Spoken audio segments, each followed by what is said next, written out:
A Jack Daniels swilling, pizza eating, dog hating, whore using, cocaine abusing, hairy back, big belly blowhard from New Jersey. The fat little bastard known as Artie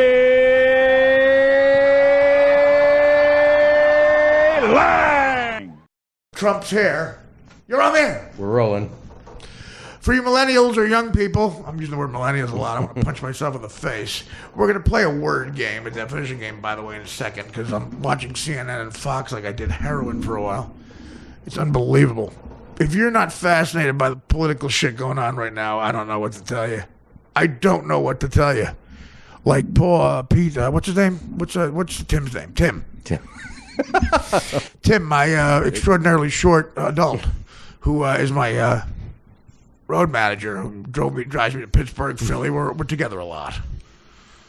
And he doesn't care. He talks about CrossFit. I don't know how long you can talk about CrossFit. How long can you talk about? I said, what do you talk about all day? Because CrossFit. I go, okay, you know what? I pull over because I want to fucking. This is where I want to end it. I want to end it outside of Harrisburg, Pennsylvania. Okay. Don't you want Burger King? No. I want to end it. The CrossFit. I'm talking about the Republican debate. You're not, no, man, because, look, just because I don't like the news doesn't mean, I'm stupid.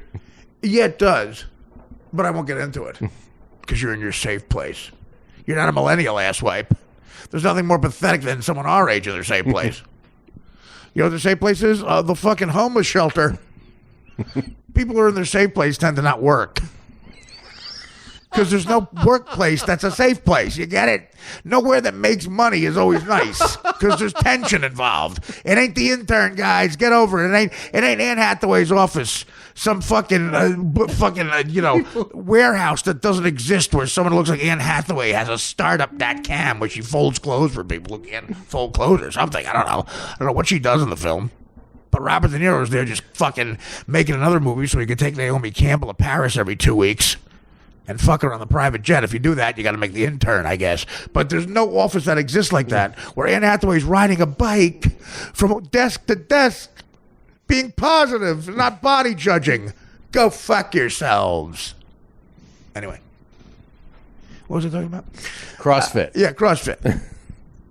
Yeah, you're not. You're old. You're pushing. What's Timmy pushing? He's 36 or something. But my favorite part is when you egg him on to talk about the CrossFit, and then you continue the conversation. Right. My favorite part is when he says, a funny story, I was talking to my buddy at CrossFit. I go, wait a minute. I want to hear the whole story. And then I distract him. I'm doing something with this hand, like getting a cigarette. With the other hand, a Led Zeppelin song is on real low on the radio. So I distract him. I go, wait, you got a story about CrossFit? He goes, yeah. And he falls for it every time. He's like, wow, someone wants to hear a story of mine because it's an extraordinary event in his life because no one ever does. And I go, yeah, great. So with one hand, I'm getting a cigarette. With the other hand, I got my hand on the volume.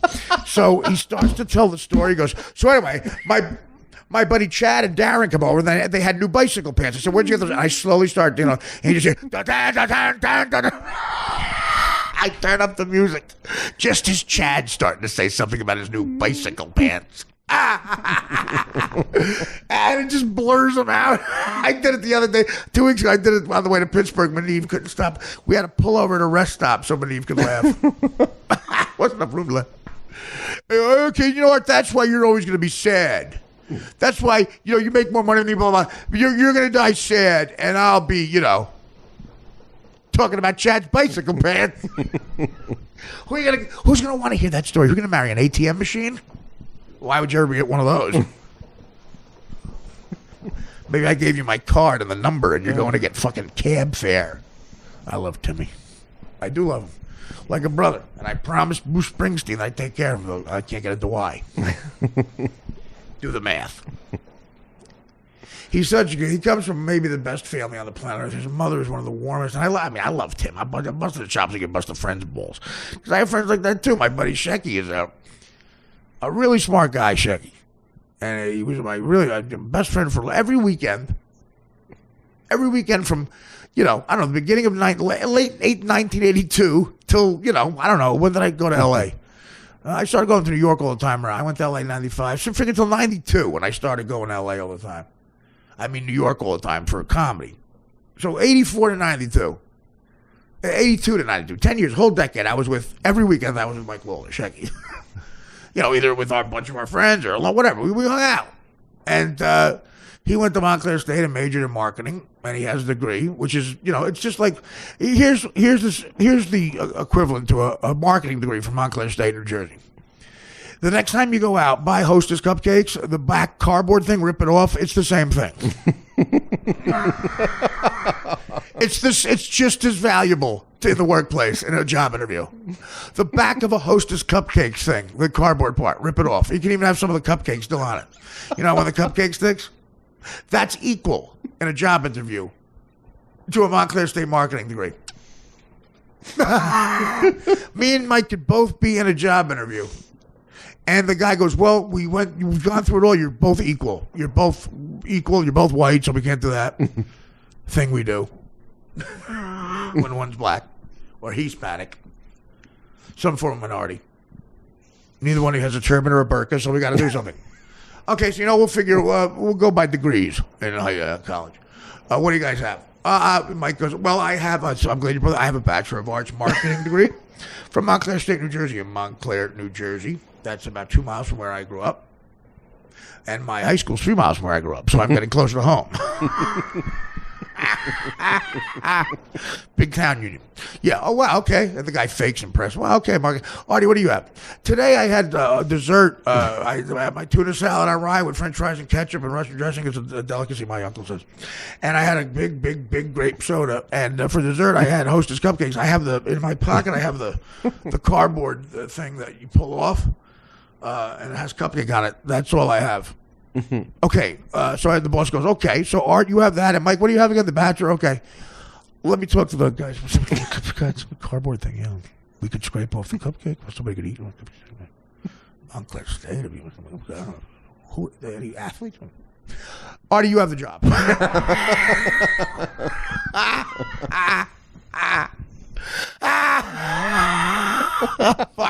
A marketing degree from Montclair.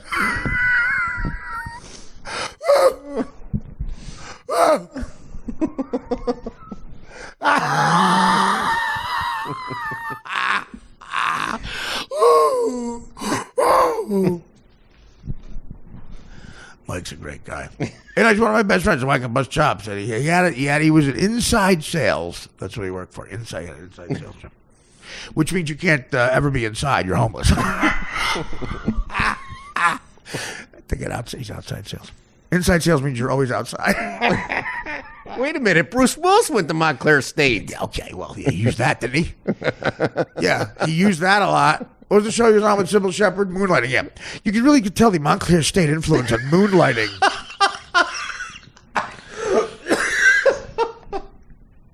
Bruce Willis was probably the kind of young asshole who always got laid. Probably like, okay, where am I going to get laid for the next 4 years? Why not Montclair State? Did he graduate? Let me see. Who cares? You think after the audition for Moonlighting, they said, do you have a degree? Nobody cares. You don't need college, guys. Everybody's talking, you know what these fucking, if they had any balls, these presidential candidates, you know what they'd be telling these kids? You want to be a doctor? You want to be a lawyer? Go to college, all right? You want to major in business? Try sucking your own dick for 4 years. You don't need it. You want to be a doctor or a lawyer? You probably come from a rich family anyway. They'll pay for it, okay? Vanderbilt, forget loans. You don't need to go to college. Everybody's a college degree, blah, blah, blah. You don't need it. Well, thank God Trump's two sons really, they talk about the importance of college degrees all the time, too. Thank God. I don't think they would have got a job at the Trump Tower. I don't think they would have got a job. If without a degree, Donald Trump Jr. wouldn't have got a job at the Trump Tower. Let me tell you how the world works. This is Professor Lang. Mr. Lemon, Matthew kickbacks will not be discussed in this. We're making widgets. Where would we have our factory? How about Fantasyland? Back to school, Rodney Dangerfield. You drive yourself fucking crazy. You will drive yourself crazy if you listen to the college bullshit. The rhetoric. Okay, that's the word of the day. We're going to get to that in a second. Every other jerkwite in a suit what are their qualifications on CNN and Fox News? They call them pundits, I guess, who talk about Donald Trump. Every word out of their mouth. No, every other word they say is rhetoric.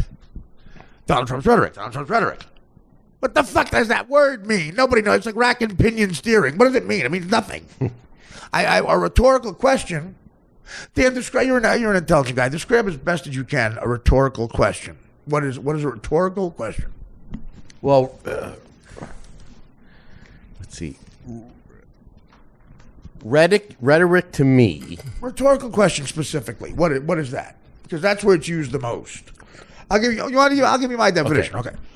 Because it's example, and I don't know either. I'm just telling you what I know. I know when it comes up. A rhetorical question is when you ask somebody something where the answer's obvious and you both know it, so there's no need to answer it. You know what I mean? So it's like if you forget. It's like if somebody forgets where to put. Where to park a car, okay? And you know the guy knows where the parking spot is, but to make a point, you sarcastically say, you know where the parking spot is, right? The guy doesn't have to say it's on 23rd Street. That's a rhetorical question. No need to answer. Which, okay, that's an example of someone using it. If you ask me for the exact definition, I guess rhetoric is something that's complete bullshit. In other words, you say something that's obvious, you don't need the answer, and you're almost insulting the person's intelligence. Your goal is to insult the person's intelligence and make a point by asking it.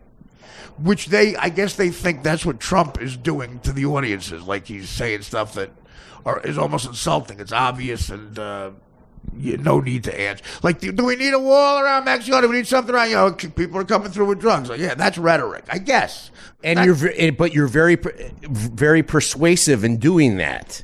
Right. No, you want something out of the person. Yes. In other words, my reason. That's how I understand. My reason would be for you never to forget where the parking spot is again. You know what I mean? Never. Right. My reason would be for the person who works for you to never not park your car, and I'm doing it in a really insulting, demeaning way. Out in front of people, it's bad. And so is that right? I guess. Is that a rhetorical question? Is the way. That's the way I understood it. Rhetoric to me means it's got to be the same thing. You're very persuasive at oratory skills, but there isn't a lot of substance there. It's bullshit, right? When I ask you, when I ask you, it's another way because everything is bullshit. Yes. When you say something, everything's a metaphor for bullshit. Yeah.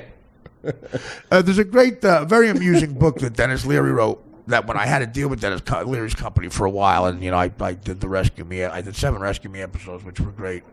Dennis Leary, underrated guy. He's not a guy you see the Emmys a lot. He gets ripped off a lot there. Dennis Leary is a great actor, great comic, a smart guy.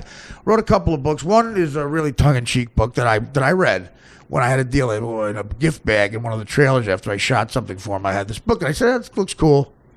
And he goes on real funny rants about the Kardashians and stuff, but makes predictions in a book that came out 8 years ago that somehow came true, sort of.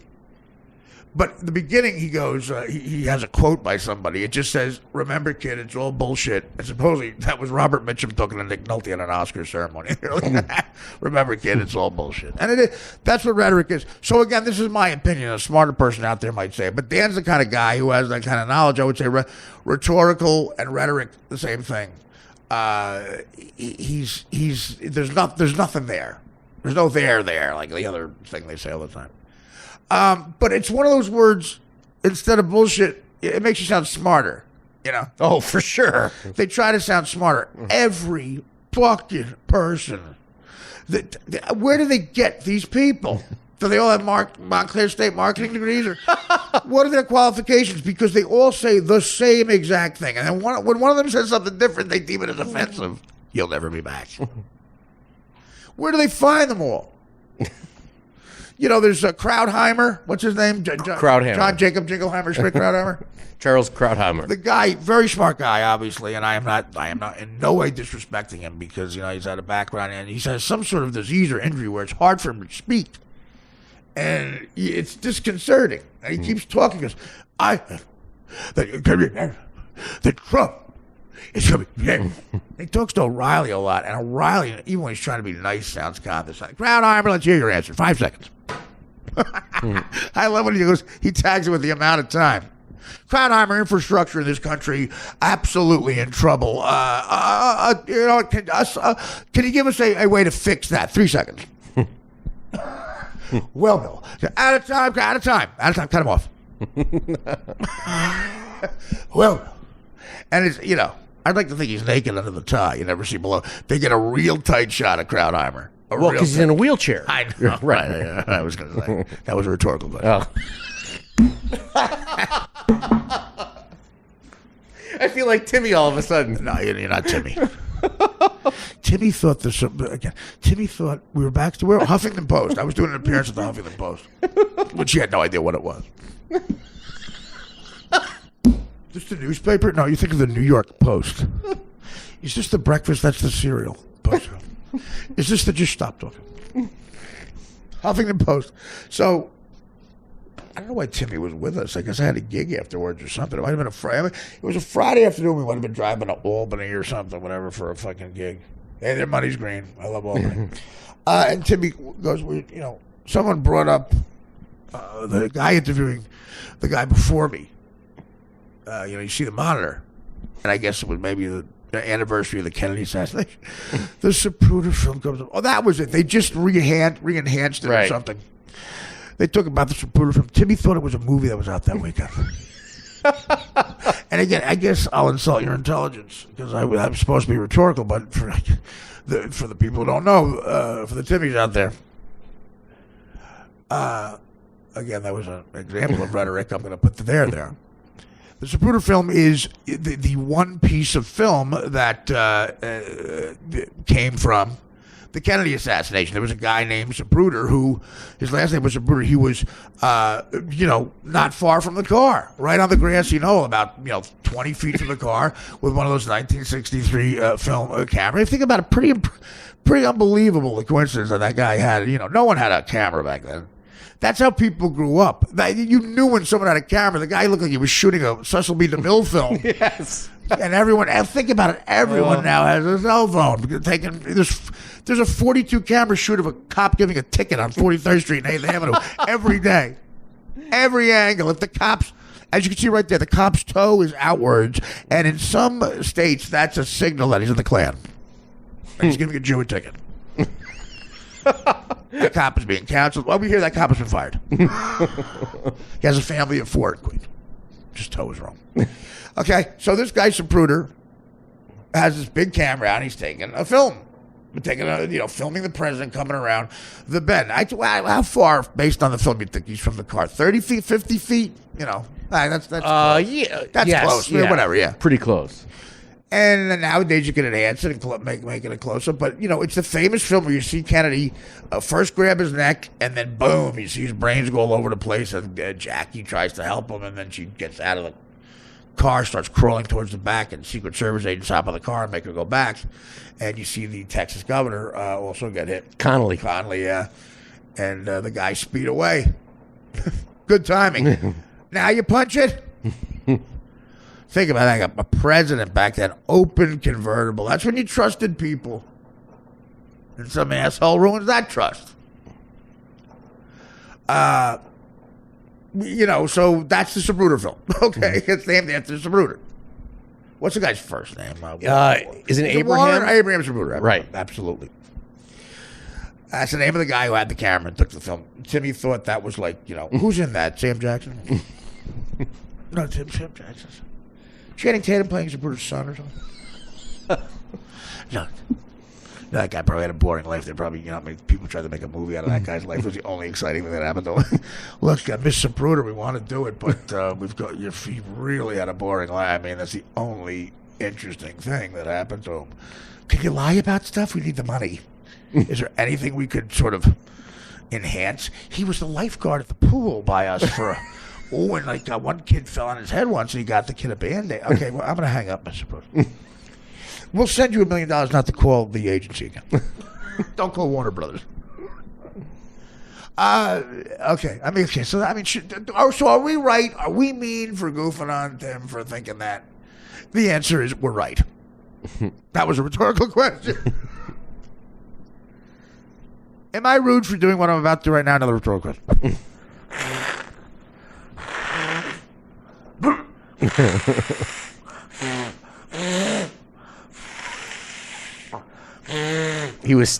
Artie was standing outside in the wind for about 15 minutes on the balcony. Oh, I was trying to moonwalk to Billie Jean. Oh. I feel like I'm in the hospital. I feel like it's just a cuckoo's nest. Dan was like a nurse. Nurse Ratchet! Nurse Ratchet, I want my cigarettes. That's it, but come on, ask this fucking cold cunt for your cigarettes. Come on. Nurse Ratchet! No, Nurse Ratchet. I don't want your cigarettes. I want my cigarettes. Nurse Ratchet, that's it, Beanie. Tell her, Chief, come on. Put your hand up. We can watch the fucking World Series. Come on, somebody get me a goddamn wiener. Calls a hot dog a wiener. That fucking cold cunt. What a great name for her. Oh, God, talk about it. Is anybody that good in a film now? Fucking Nicholson and Cuckoo's Nest. From the first time you see his face in that movie, you know it's just going to be a thrill ride. It's so entertaining. That's 1975. He's probably 38. He's pushing 40 in that film because Nicholson was a guy from Neptune, New Jersey, which is a shore town, like a stone's throw from Asbury. Matter of fact, it borders Asbury Park. Danny DeVito and him were kind of friendly because of that, because they met in L.A., but they bonded. Danny DeVito was from Asbury. And Neptune right there. I think they grew up like a mile from each other, a couple of years of difference in age, and they never really knew each other. Kind of same story as me and Jeff Rossberry. And actually, it is similar. But the D-list version of it. But, and of course, who else is from that area? The dogs on Main Street howl, 'cause they understand a moment into my hand. Mr. Rain, a boy, no, I'm a man, and I believe in the promised land. Did you know that was the first line to that? The dogs on Main Street howl? Yes. I love it. Could you relate it to that in fucking Cicero? John Cafferty is the best. What? John, yeah, you bastard. Okay, when the Eddie and the Cruisers came out, that song on the Dark Side, did you think that was Bruce? No, I was livid. I was fucking livid. I admit for a second I thought it was Springsteen. I mean, it's clearly a ripoff. It's trying to sound like Bruce and those doo-wop bands with the sax in the '60s, but that's trying to be like Bruce. I mean, come on, sax, black guy on the sax completely. Great. I like that tune. You don't like it? You think it's karaoke, Bruce? No. I there are some Cafferty songs I like. I don't like any other one. The movie was so. I wanted so. See, we knew nothing about Bruce back then, right? And I wanted to know more about Bruce. Chicago. You didn't. That movie came out what? 80. That movie's after the River. 80 or 81. So, yeah, because that movie's post River, just post River, post Dark Side, and post Born to Run. And it's such a ripoff of Springsteen's life. Who did you bond with? You said we. Who's we? You got to be the only guy into Bruce. No, I had some friends that were into Bruce. Name them. Later Hosen Bruce fans? Dan, if you go, you didn't have any friends. I can name them in a second. You name your friends. Well, the girl that I was dating, she was her entire life was Bruce Springsteen. The girl. Sharon Wright. Sharon Wrong. So you and her, that's it, right? That's all. Right, and Steve Dahl, the guy that I worked with. Steve Dahl was not your friend. He was the guy you worked for. Right, I worked with. He was a. Name your friends in high school. No, not in high school. No, they were no. It was all Zeppelin. Okay, that's all they listened to. Who did you know that you talked to Springsteen? Steve Dahl does not sound like a Bruce Springsteen fan. He was a Bruce Springsteen fan. Okay. Steve Dahl was not your friend, Dan. The story. Right, the story. Who was a friend? Not a girlfriend. Who was one friend you talked about Bruce with in Chicago? The answer is nobody. Nobody. What is wrong with saying that? No, I'm trying to think if there was anybody. It makes you more unique. I think it's amazing that you were that touched by those songs. I mean, because it was really a local, provincial kind of thing for a while with Bruce. And it's so weird to now have kids get everything they want off the computer, because I remember being so frustrated that I didn't know more about Bruce. Okay. I didn't know about his life and... His life? What did you want to know about his life? Just something. There was not a lot of... Listen to the fucking song. There was not a lot of video of him. There's no video. There was no video. It was 1970. No video. That's what was great about it. Don't you think it's great that Born to Run and even Darkness... Darkness, too, because that's a continuation of the story. And there's a lot of people going to think I'm fucking fruity for saying this, but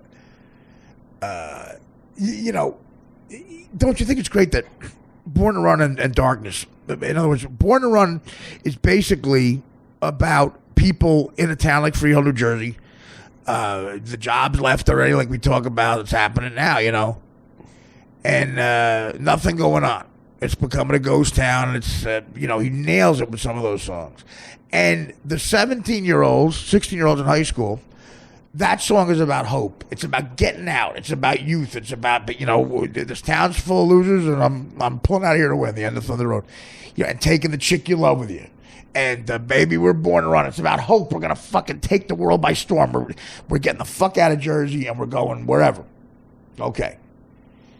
Darkness on the Edge of Town is about those guys about 10 years later, 15 years later. And you know what? It didn't work out. And they're coming back. And there's still no jobs. And Ray, you know, there's wrinkles under my baby's eyes, and she cries herself to sleep at night. Oh, racing in the street. And then in the song Factory, where you realize you're becoming your father. You know, oh. Man rises. That reminds me of my old man. Oh, my God. Factory whistle blows. Man rises from bed and puts on his clothes. Man takes his lunch, walks out in the morning light. Working. Don't come in on the fucking chorus, you gutter snipe. Reminds me of my father. Putting the work boots on, a t-shirt, taking his lunch and walking out climbing roofs all day. You know, and it really is impressive that Springsteen goes, that's an artist. And, you know, that album doesn't come out till 3 years later because of a legal issue. That's where, you know, the world gets in the way of art. Because I remember when I first started getting into it, that had already happened. So I remember my older cousin going, fuck you, I had to wait for 3 years to figure out what happened to Mary. And Wendy and Born to Run. You know, so he sets it up, and he had a lot of those, you know, they had a lot of those songs written already for Darkness, because it was a continuation of the story, the opera, the whatever, and, you know, the hope. They come back and it's done. And it seems like none of them make it. There's not one guy who gets, you know, a good job in sales in New York or something. They all come back, and it's a piece of art. So you got to wait 3 years in 78 from 75 for Darkness to come out, Darkness on the Edge of Town. And you find out what happens to him, and it really is a boom. And back then you did, like Danny's right, you knew nothing. There were no videos. You got that album. Maybe you read reviews and shit. If you read a really good review by someone, you'd probably know the gist, but you can control that. You go, you know what, I'll read the review after. Man, if you're a kid, a lot of times you don't read. I don't read a review of a fucking record till I was 28. Who cares? I know what I like.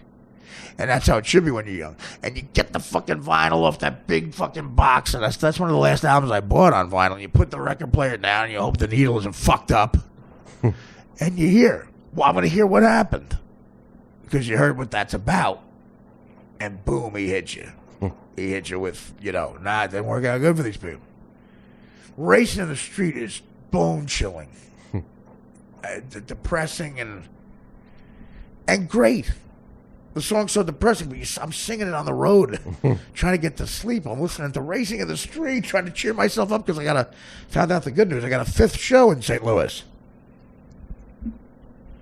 White Castle's open all fucking night. Chad wasn't there yet. You know, so it was. I feel lucky that there were no videos yet. That was pre-MTV, because my imagination gets to make up those people, not some casting director in Van Nuys. He didn't cast. You know, the chick's name in Born to Run is Wendy. The chick's name in Thunder Road is Mary. Now, there must have been a Mary that fucked him up. Mary's in a lot of songs. The name Mary is in a lot of Bruce tunes. There's a song called Mary Queen of Arkansas. Mary's Place. Mary's in Thunder Road. Yeah, so it's great. There's a Kanye West album come out and go, what does he mean by niggas in Paris? What does he mean by that? They're going gorillas. And then Will Ferrell talks from a movie. No, there's nothing like that, guys. Nothing like that. That niggas in Paris means nothing to people, lyrics. It's about that. That's what they look for. Watch any documentary about a rapper. It's a brilliant thing. They figured it out. Don't get me wrong. And Jay-Z's got that fucking ear. I mean, you know, Jay-Z's clearly a brilliant guy on a lot of levels, but he's listening for not the lyrics, because you know, a guy like that can write the lyrics in a coma. He's looking. He wants to hear that dun, dun, dun, dun, and he buys it from people. You know, people in the know, hip kids. A lot of them were interns for the Stern Show. When Jay-Z would come in, 50 Cent would come into the show, and Howard would get livid. He fired a couple of chicks from being interns. These young girls would go up to him, and they already know how to flirt. They get to Jay-Z. They flirt with the right people, and they hand them a cassette. They go, "This is a beat." They call it a beat that my boyfriend came up with, and they have it copyrighted. They're like, "Let me know it." He takes all of them. He's a smart guy, because you never know where that could come from. And somebody came up with that in the beginning of Niggas and Bars. Dun, dun, dun, dun, dun, dun, dun, dun. He hears that. He knows it'll get white and black kids to dance and probably fuck, you motherfucker. But that created Derek Jeter's for fun. And then he writes whatever he wants over it. Then he gets Kanye West and they just go, "Let's go, yo. I'm liable. Yo, Michael. Take your pick. Jackson. Joe Den. Tyson. Game 6. Dun, dun, dun, dun, dun, dun. And you got a hit, baby. What do you got? Another yacht for Beyonce. That's it. That's not what Bruce does. Bruce doesn't get beats from kids. We weren't allowed to give Bruce beats. Jimmy Iovine, who became a trillionaire, interesting guy, became a trillionaire from the rap game. He was the head engineer of Born to Run. Another brilliant guy on a lot of levels. And he's the guy who was NWA. He brought a lot of rap, the West Coast rap sound, and he partnered with Dr. Dre, and he's the other half of Beats. That's why they call it Beats. Why do you think that? That's what made him all their money. The other half of Beats, headphones and everything, is Jimmy Iovine. Paisan from Hell's Kitchen. Tough motherfucker from All You Hear. Interesting guy. He's the heterosexual David Geffen, I believe. But there's, who knows what's true and everything. But what's the name of the band that Fergie was in? The hot chick Fergie. Black Eyed. Yeah, Black Eyed. Dan, I love when he pauses like he doesn't know. Do you think I'm going to get mad at you for knowing? I couldn't think you of went it Black Eyed. A pause. You know, the peas. I got the peas. Anyway, Black Eyed Peas. You're right. And supposedly they don't have a chick in the band. And this, you hear this. I don't know if this is true, Mr. Iovine, and I'm just yelling it out of my. No one listens to the podcast. I heard he was fucking Fergie Iovine, and she wanted to be in the business, so he basically called up Willem I Am or something, and the Asian guy with the straight hair, and said, "Hey guys, guess what? There's a chick in the band. No questions." Turns out, though, she does got a voice. I heard her do. She did "Give Me Shelter" with Jagger on the 25th anniversary of Rock and Roll Hall of Fame at the Garden, where Bruce and Billy Joel sang together in Fogerty. Bruce and Fogerty did "Fortunate Son." Oh, what a great, so rebellious. And it works with them because Fogerty's grew up on a farm with no money, and Bruce is the son of a bus driver. Dan can't sing that song. I can. Because you're a son of a millionaire. Yeah, sure. It ain't me. It ain't me. I ain't no millionaire son. No. I ain't fortunate one. So, it's a different, Jimmy Iovine was the head engineer. Bruce is looking for beats like a dent, dent, dent, dent. He's working hard on the fucking riff for, Born to Run and all these things. And Iovine tells the stories where Springsteen, he goes, "We were there for fucking ever." It ended up being like a 3-second sound, the drum sound into a guitar on the fucking record, and Bruce would not leave till we got it right. And there's one note in the song Born to Run, and they both readily admit this. And I talked to Max Weinberg about it when I was in Paris. And I saw the band, and I was at the Four Seasons, and I talked to Max and his wife. I've told you this before, the Champs-Élysées, Four Seasons in Paris. I asked him about this because it came up in a new book that was just out. There was one drum beat into a guitar that Max couldn't do it. So what did they do? They called the original drummer, not Mad Dog Lopez, the other guy, Mad Dog. They called Mad Dog Lopez. He had to come. He's on one beat. On Born to Run. I think Springsteen got him a steak dinner.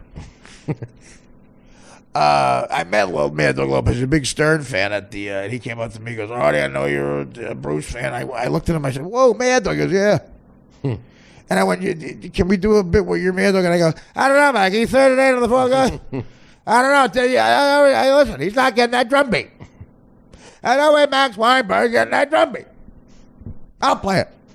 Get the big man back. Danny Federici. It's all changed, but Archie, you know, that's a good point. Like the videos, it's great. I want my cigarettes. They're stretching. Please, Tom Freston, Rob Barnett. I want my version of Mary in my head, not yours.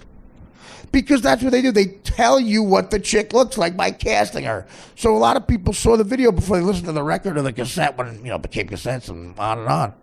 Now kids are back to fucking vinyl. Oh, Christ. We'll review vinyl in a minute. But, you know, I agree with you. But you understand what I'm saying? It's like, yes. don't you have a vision of what Mary looks like in your head? Like, yes. What she look like to you? Mike Singletary? Please. You're a Bears fan. And he's a dude. Yeah, what? Did you, I mean, honestly, because I do. Of Dick Butkus. Mary to me looked like a very attractive Patti Smith. That's what I thought she would look like. Who again? Patti Smith. Who again? You don't get what I'm doing? Yeah, I get. Why'd you keep answering? I'm just trying to be polite. Oh, come on. You can call me out. I'm doing the same joke I did to Tim. Instead of the song, it's me blowing my nose. Okay. Actually, it's a very attractive Patti Smith. I think like no, actually, it's a very. I'm glad you asked this. I've been waiting to answer this. Very attractive. Wait, Patti Smith, the fucking Because the Night chick? Yes. What does a very attractive version of Patti Smith look like? You know, dark hair, long. Steve Tyler. Patti Smith. If that's Mary, I'm fucking racing in the street, man. I'd be depressed too. Really? Yeah, because I knew that's interesting. There was a type that I thought that Bruce liked. Well, you were wrong. Right. I know. Wrong. Yeah, that's the type you like. No tits and long black hair from behind. Behind there could be Steven Tyler. Why did you? Okay, let's get into this. Again, people say shit and they don't get called on it. No one's listening to this now. So why is that? Why did you think? What evidence gave you that Patti Smith was? Well, I don't think that I ever saw Bruce with a picture with Bruce with a girl. He didn't date a lot of famous chicks on the. You know, maybe he did, but you didn't hear about it. Right, and you read a lot of books. There's a great book, the last one on him, where they go over all his girlfriends. They have pictures of them, dude. Really? The Rosalita chick is a book named Diane Lazito. Yeah. Dude, they're all smoking. None are Patti Smith. I got to take a piss. Well, I said a better looking Patti Smith. Oh, well, dude, wait. Oh, well. Man, it is windy out here, I'll tell you.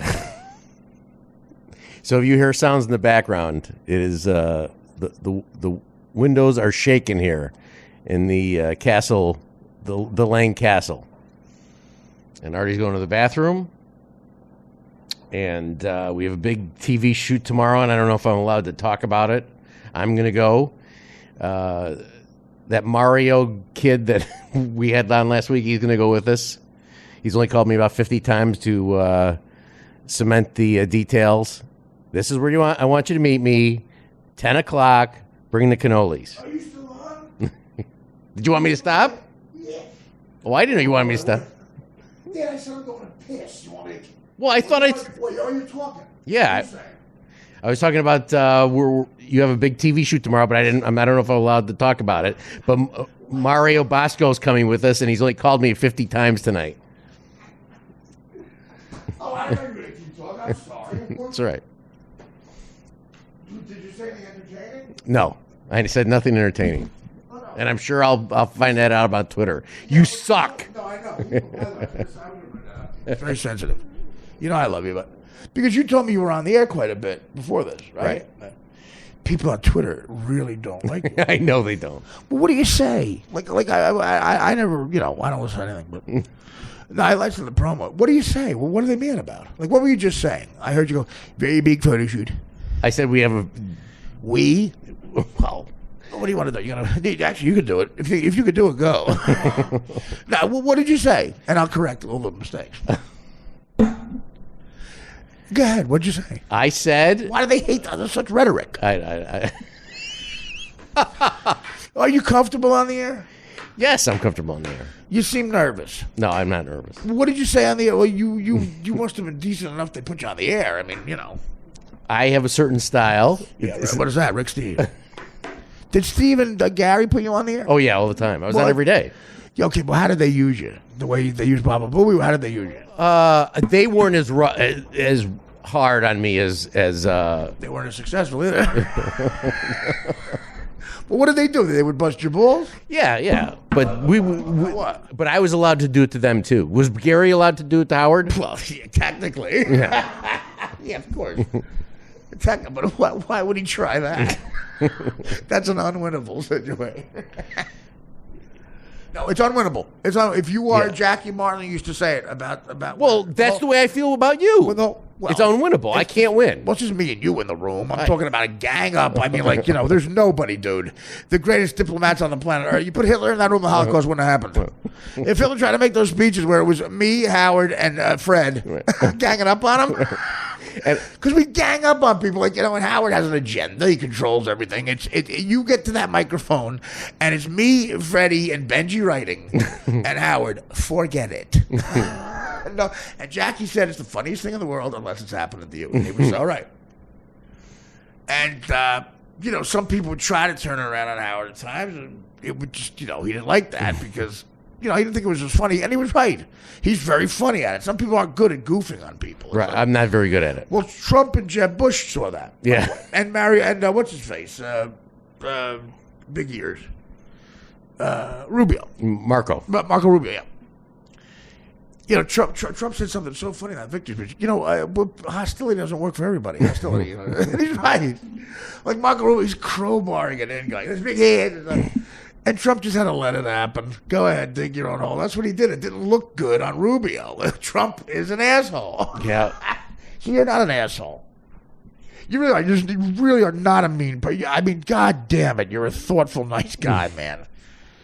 Because Chicago's technically the Midwest. You have those Midwestern, the values as opposed to the Ted Cruz, those New York values. You fucking mind a bird. But, so I think, it doesn't work. It's not that I'm wittier, right? It just doesn't work for you. You seem you're nice. I'm an asshole. I mean, all that stuff, I listen back and how me, the fucking stuff with the gay guy, Mike, and he's talking about going to Disney World on gay day, and I'm laughing like a rhinoceros. Howard is, I don't know what to do, and I'm just being mean. That's what it is. Your thoughts? And that's his crowd. Steve Torelli wants me. Who in particular gives you shit? Who says you're bad? Oh, I don't look at the names. I don't even know if those names are real. It's everyone. But I do go back and see the people that are really mean to me. I do go to see how many followers they have, and most of the time it's like 8. Yeah, no. What do you think Twitter is? I did find out, by the way. Usually I go back to see exactly where they live, what time they go to the gym. Now, Twitter it really is scary. And I like to think, listen, by the way, Artie Quitter celebrating 330,000 listeners. Okay, whatever. 2 years late to the game, by the way. And I don't have my name. So it's a name that is not Artie Lang, by the way. And I'm 2 years late to Twitter, 330K. Take that. David Spade. How many followers do you think Spade has? This proves how witty he is. He's also a very famous guy. But I'm not going to overestimate. A lot of times overestimate when you ask me that. So I'm going to go. What you really think? I'm going to go between 450 and 500,000. You should really go out of show business. 2.5 million. Really? How do you think Sarah Silverman has? Wow. I'll say 800,000. 3 million last time I looked. Jesus. I don't know, dude. No, I love them both. So, no, I do. I love Spade. No, they're funny people. They have,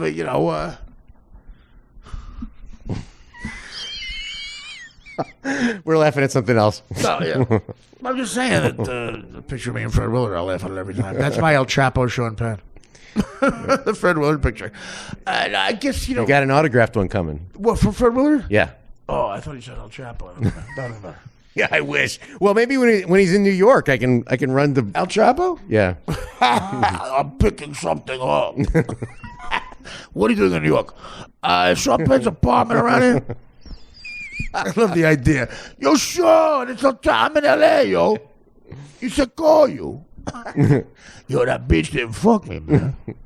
I bet she fucked you, though, huh? You fucking motherfucker. Me and my cousin Victor here. Why don't you fucking get out? Call me. I'm at Topanga Canyon. I'm at the gift shop. We're slapping around some guy. He says he's an actor. What's your name, Ducko? We're smacking him around and taking his money. Jimmy Woods? James Woods?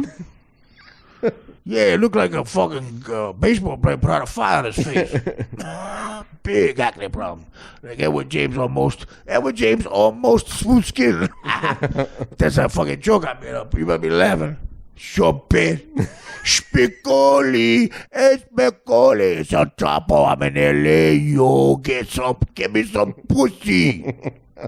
Yo, where they lock up the punta? Yo, Sean, where they lock up the punta, California? That's right, shit. That's right, shit. El Chapo is intimidating me. He winds up in a mental home. El Chapo in group. That's right, shit.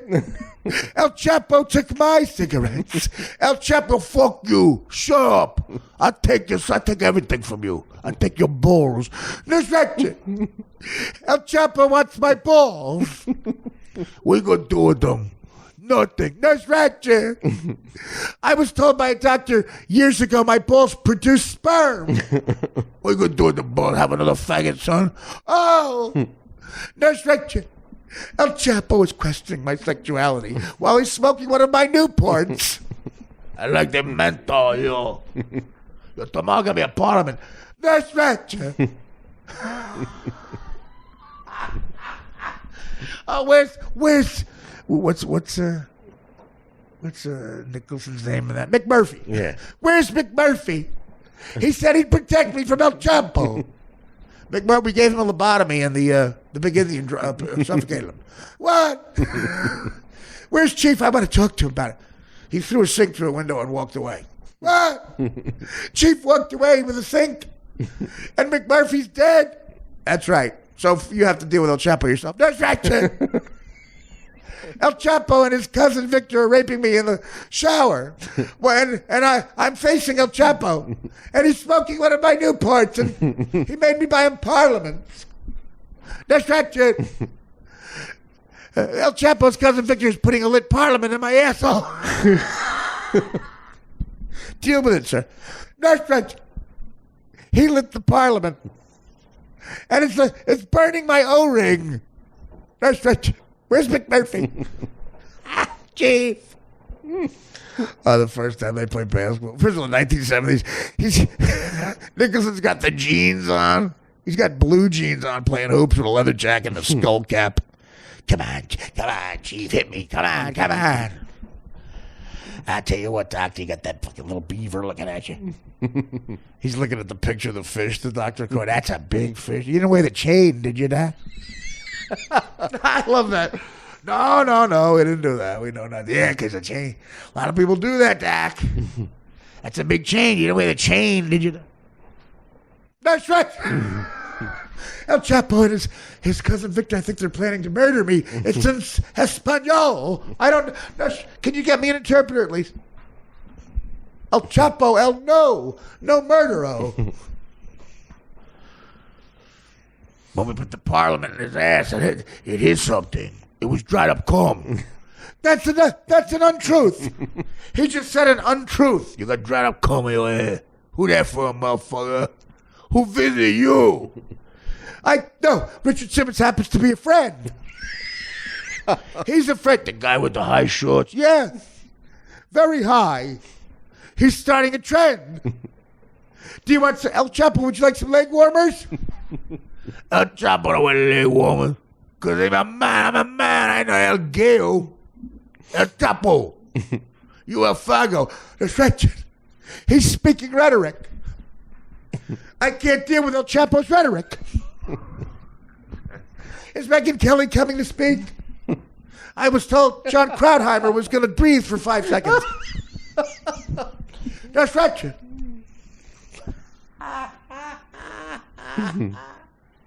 You know, there's a guy, this made me laugh. Some idiot, wrote a book about, he was on Howard once, some psychiatrist, and they tried to get to fix me with drugs and shit. It was funny. Dr. Keith Abelo recommended the guy. Abelo, actually, for the publicity. Keith Abelo's a nice guy. I'm not making any aspersions. I'm not assuming anything, but Keith Abelo seemed very into himself. He lives in one of the Trump buildings. I won't say where. But that doesn't narrow it down, so that's fine. Beautiful apartment, and I went to Abelo's apartment like twice to have a therapy session, and he agreed to do it for hardly anything for plugs on the show. And yeah, he was not into it. I caught him looking at his BlackBerry while I was talking about my suicide attempt. Oh, God. Dr. Keith. Dr. Keith. Oh. I stabbed myself. Yeah, okay, just let me get back. Yeah, you go ahead and book him for that. Now, did that woman, Tara, call back? No, I just know her. Never mind, I know her. Did she call? She did call back. And she wants me to meet her where? Is that a new restaurant? Could you spell that?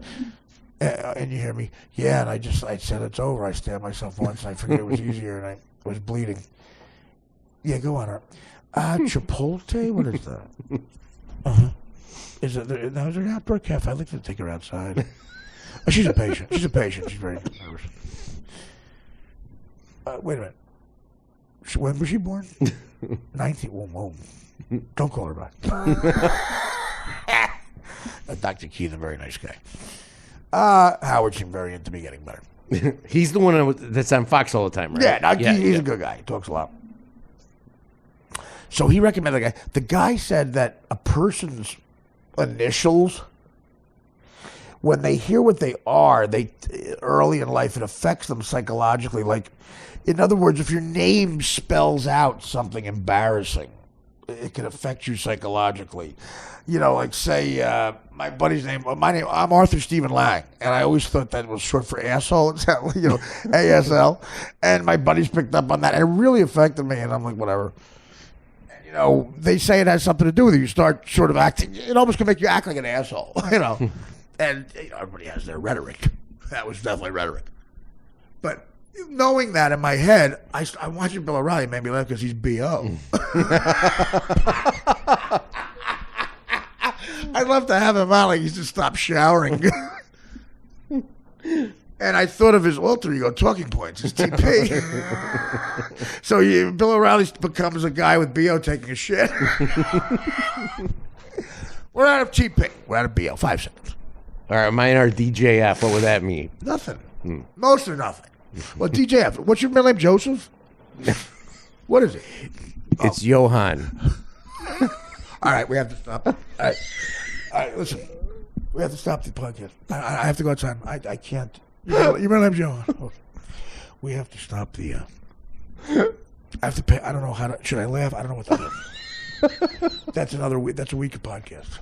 That's a week of podcast. Oh, my God. That's the funniest. That's right. I was getting better. And then Dan said his nickname's Joe. His middle name is Johan.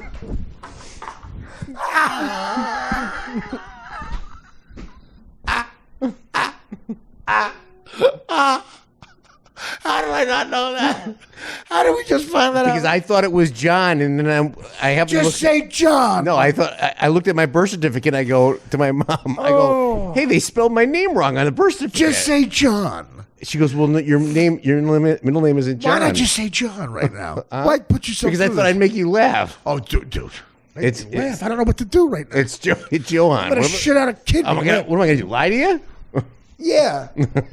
I'm not saying, no, I never heard of Rick Steves. You got to start saying that in public then. All right, we'll just get back to that. We have to wait. But Gino Visconti is starting a war on Twitter about Dan and Gino. Like one guy says, I like you on the show, Gino. Don't let Dan put you down. Gino, fucking delusional. Gino's out, he tweeted out something like, oh, yeah, I guess Dan's a real influence. He goes, we're out here getting a bunch of shows because of Dan. Did you see that tweet? What is he talking about? No. I looked at it because you mentioned something. Yeah. What is he talking about? Yeah, you haven't got on a show in 30 years. You've known Dan for 2. What does he think, that you think he's not funny? That's why he's not on the show. Like you have that influence. Yeah, that's what they think. That's what he think. But he wrote something this morning that made that. What did it say? Okay, he said, Hey, try writing a joke. He goes, I'm not on the show somebody asked why he wasn't on the show anymore because he's out in L.A. He said something like this. I'm not doing this word for word. I'm not on the show anymore because Dan. Johan. It's Daniel Johan Fulano. Oh, God. Why did we find this out when Nick was around? God. What did Gino say? I changed it if it makes any difference to you. To John. Yeah. Well, then why did you just say John? Because I knew. Oh, my God. Distracted. So anyway, Gino wrote, I know that Dan is not letting me on the show anymore because Ryan and Allie Breen told me. And Ryan, you call Ryan, that's bullshit. Ryan. Yeah, Ryan and I talked to Ryan that he doesn't care. Ryan doesn't care enough about Gino. Does he? I know. Nobody knows. But I guess Allie got off a flight and she started reading all the tweets. So I totally ignore it. Ryan, and Ryan said he didn't do that. No, Ryan texted me first. And then Allie said, did you talk to Allie? No, I didn't talk to her at all. And then, so Gino admitted it. You called Gino and said, yeah, I lied. He goes, I made up I'm bored in L.A. I made up the entire thing. Bored in L.A.? What, you're not inundated with auditions? Why are you there, Gino? There's more shit to do here. I'll tell you why. Because you're not fucking in an apartment with 8 fucking 28-year-olds doing better than you, or your 92-year-old aunt who's doing better than you. I love Gino, but blaming Dan. If someone thinks you're not funny, it's me. That's why. And I think you're funny. No one's been on the show. Do you hear me? I came back from Pittsburgh. I ran myself down, man. And the flu's going around, and the weather just got warm. It was freezing. We took a week off because I needed it. And we were due one, quite frankly. Everyone takes a vacation mid-March. We took one after the last half of February. And it was perfect timing. I needed it. We just didn't announce it. I got to get better at that, but I'm not good at it. That organization. So we took a week off, and then I got the flu. We got bad. I'm just getting over it. So no one came in, and I decided to do the shows, late at night with just me and Danny. We fired it up, and we did shows. And the guests have all been on the phone, dude. All on the phone. And the guests are, not regulars on the show. They're guests. People more famous than you, like, Richard Roper, or the guy up the hall from me. Who has a greenhouse show on C-SPAN. There's no one better than Gino. Gino's one of an old school guy that's throw back. He can goof on you, and he takes the goofing on, and I love my other show too, but no one's been on. I just talked to Ryan tonight, as a matter of fact. I said, Ryan, I'm sorry. Because Ryan opened for me before Pittsburgh, and I didn't get a chance to pay him. I hate owing comics money. I know what it's like to, not that Ryan's struggling at all, but you want to get paid. And I owed him $1,000 for opening for me, and I didn't get it to him, so I called him about that to apologize, and I told him I insist on giving him a little interest, which he didn't want. So, Dan, go get $300. Got for a snipe. No stretching. Artie wants me to pay for Ryan. Artie's a big shot. I'll give you more money because I haven't paid you. And then he says, give my $300 to stretch it. No stretch it. I'm wearing lederhosen. No one else wears lederhosen. It's me, Johan. Johan. We used to. There's a kid named Johan in our class. God, the abuse. Based just on him being Johan. Nothing else about him was abnormal. God, you would have hated me in school. You would have hated me in school. Picture me doing this, but in front of the two black kids. Now, what about your father with the German shit? He didn't step in and go, "You're not calling." You know what? They had to do a lot of fucking. They did a lot of fucking. Yeah. Hey, kids. They had to do a lot of dealing. There was a lot of horse trading that went on. What do you I don't know shit. What do you say? Because What? About what does that have to do with your middle name? religion, names. Back and forth. Yeah, back and forth. Well, there's a big story in the NBA. This is a great story that remember Anthony Hardaway. A-N-F, black guy who was a great point guard. He disappeared. But for about 5-6 years, he dominated. He was Shaq's point guard in Orlando. They went to the finals, and he was all over the place. Remember, Chris Rock was his voice, and that Nike bid. As big as a star gets. Anthony, though, a black guy from Georgia or something. A-N-F-E-R. And they found out, and he admitted to this. And look, this is not judgmental on a black, white, Italian. A lot of Italian fans have crazy stories like this, but his mother thought that's how you spelled Anthony. Yeah. And I think he readily admitted to that, as did his mother. She wasn't an educated. That wasn't spelling also doesn't make you stupid. It means you're not educated. There's a big difference, Ray Charles wasn't educated. He was clearly insanely brilliant. And the mother was, I guess, not exactly a spelling bee champion. Wasn't a regular? Wasn't Jason Bateman? I think some bad words. That's Miller, by the way, doing references. Dennis Miller, not Jimmy. And so. She misspelled Anthony. She said another person, Anthony, and the doctors thought, the racist doctors were like, that's a black chick. Because you never heard Anthony. Right. But where I went further with it and got booed, I did this joke. I got booed and hissed for this, and I stopped doing it. And the woman who ran the original improv on 9th and 44th, who got it from Bud Freeman, whatever her name was, Salalios, or Salta, whatever her name was. I tell her, remember, I got to call him. I said, I told the Anthony thing, and I said, Patrick Ewing has a similar story. His name is Patrick Ewing, and the reason is his mother thought that's how you spell Anthony. Oh, God. A couple of people laughed who were on Rumpelmans and Angel Dust. Boo, you're racist. Now forget it. You're body judging and you're racist. How am I body judging? Body judging. Margaret Cho threw that out on the Bill Maher show, that term. I'm not body judging. Shut the fuck up. How about body judge a little bit, all right? How about body judge Ito? That's a character. That's right, Jake. Artie's pitching characters. Yeah. I love that story. God, I love it. What was I talking about? Later, Rose and you. Oh, the horse trading that went on in my family. Yeah, so that was it. So the Johan and the... Yeah, my mom got the religion. But you were saying something else boring before that. What? No, we're talking about you on the air. And you didn't say anything specific. They were vicious to you one time. I told you to end the show. Remember I told you to end the show? Right. And apparently you rambled. I guess you do 5 minutes. Apparently you did a half an hour. No, I did not. Are you delusional? Do you think you're great on the air? No. No. You got to think you're somewhat good. What were you just saying as I walked in? I heard you talking. I really thought, I said, I'm going to get a piss. And usually you stop. When I came back in, you were talking to somebody. I'm like, oh, fuck, what happened? Are the cops here? What I said your promo in tomorrow, because we'll talk about it. Right. Okay. I didn't know if we could mention what you're doing tomorrow, but I did say it was very windy out. If you hear the windows banging in the background. And what does that have to do with what I'm doing tomorrow? Well, that's how I started out. Yes. Oh, okay. I'm sorry. So you said I'm just doing something tomorrow, but I don't know why bring it up. See, I got to admit with Steve Torelli. I don't know. I'm just saying his name. I just read Steve Torelli. Mixaplex. Rick in L.A. Monica. Oh, yeah, usual suspects. But I'm saying, why? That is not interesting by saying, are you doing something tomorrow, but we can't talk about it. So it's windy.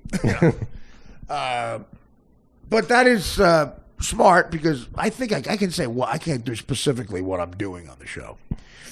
But, last season, Jim Gaffigan, a guy I've been friendly with a long time. God, how long have I known Jim? You should know the Jim, babe. How about that relationship? How about getting that back going? Probably over 22 years. Like I said, I tell a story. I remember having a discussion with Ray Romano at the old Catch a Rising Star. The original one, the legendary one that Rick Newman had. Rick Newman, one of the best fucking club owners ever. A throwback to the old days in the sense that if your family came in to see you do stand-up at a comedy club, it was a night out in New York City, and it was. He treated it like a Broadway play. And to comics, it was.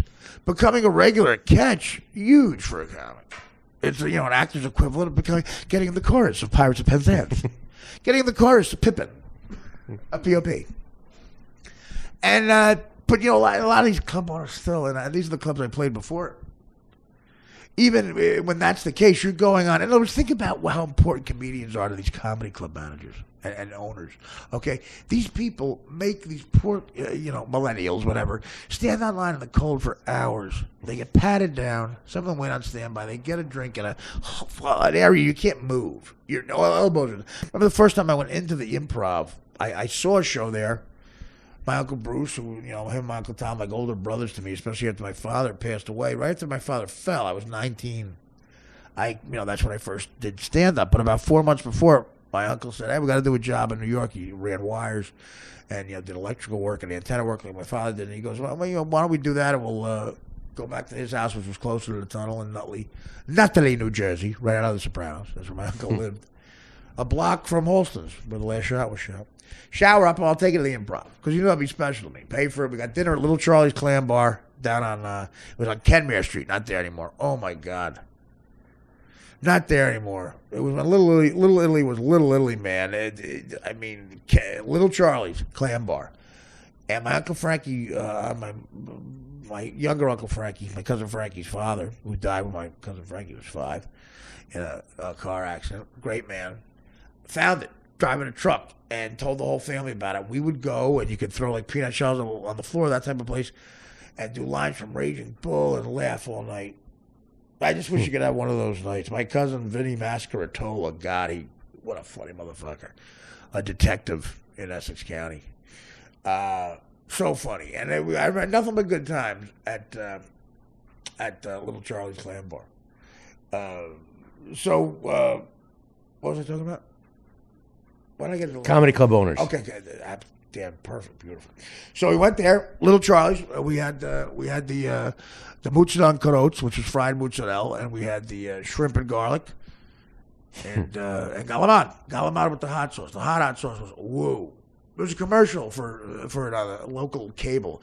The owner refused to hire an actor. Here we go. And how about that hot sauce? Then he cut to him, and he's waving his hand as a fan. He goes, "Oh boy, is that hot!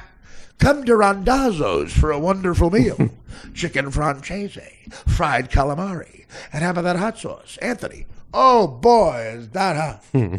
How about Anthony? Man, that's fucking hot." Throwback.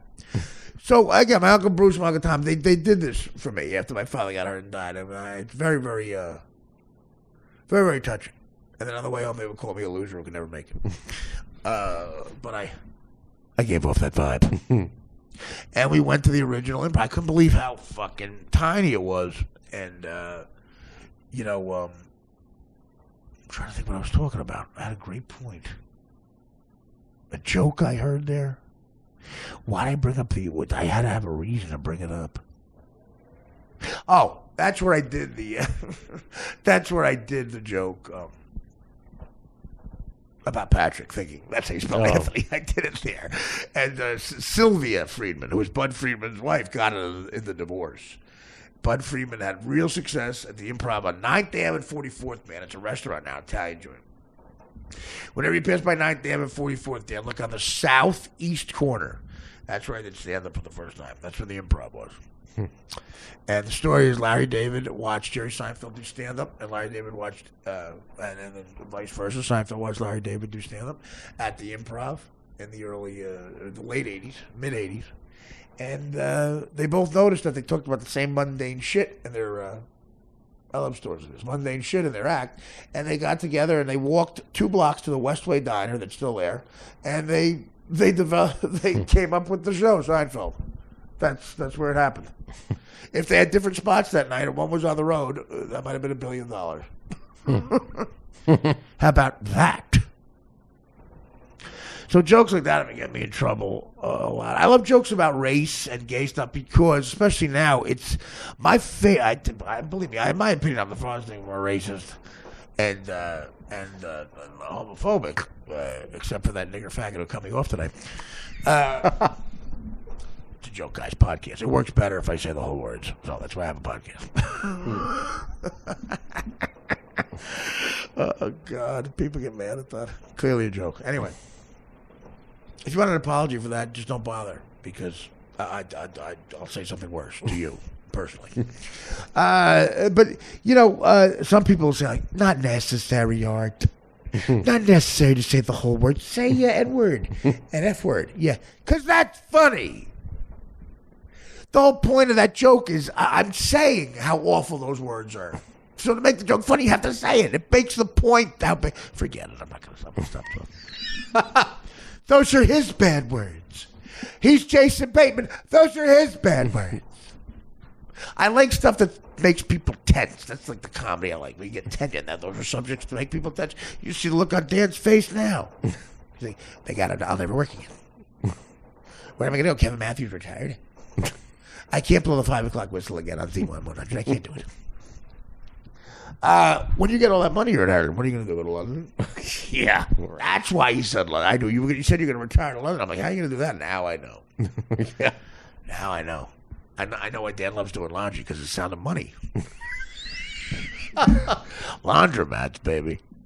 He's always by that washing machine, because the Dan is like his father had like 50 laundromats. He did not. He had 5. He had 6. 6 was the most. And now the last one he's subletting to someone. You know what, the Gambino kids, they tried to go straight. They said, "Oh, we wanted the laundromats." Really, is that true? Tommy Gambino and Jimmy, I think one of the name was Tommy, Carlo's direct sons. They weren't gangsters because Carlo brought them up, right, I guess, but they knew what their old man did, but they were not culpable. Everything the father did came out, and after he died, he ran it perfect. His wife was protected. He shut up. He was a guy. He died in a $15 bed in a row house in Brooklyn. But he had no worries. You know why? Because $15 billion was buried, and his kids knew where it was. We want to go to college? Go to the backyard. Marie, what do you need? You want a new car? Go to the backyard. You dug up that whole thing already? Get a new shovel. Get a new shovel. Go to the black guy we just hired. I don't think so. Don't let them know what's in there. Tell them it's sod. Tell them it's dishwashing. What do you want to do? You want to go to law school, Tommy? Go to the shed. Start digging. Start digging right by the dig by the tomato plant. There's enough money for you and your 3 kids to go to Harvard Law School buried under the Bosnia Gold plant. That's how you say basil in Italian, Bosnia Gold. Basil. My Uncle Sonny used to grow it. He had a little house down the shore, my Uncle Son, right on a lagoon. We loved it. We loved, God, the rhetoric. And my Uncle Son was famous when me and my cousins wanted to go down there. Late 70s, early 80s. You go, wait, you got to get in. The key is buried under the Bosnia Gold plant. We've got poison ivy looking for it. I would call him, what's Bosnia Gold look like?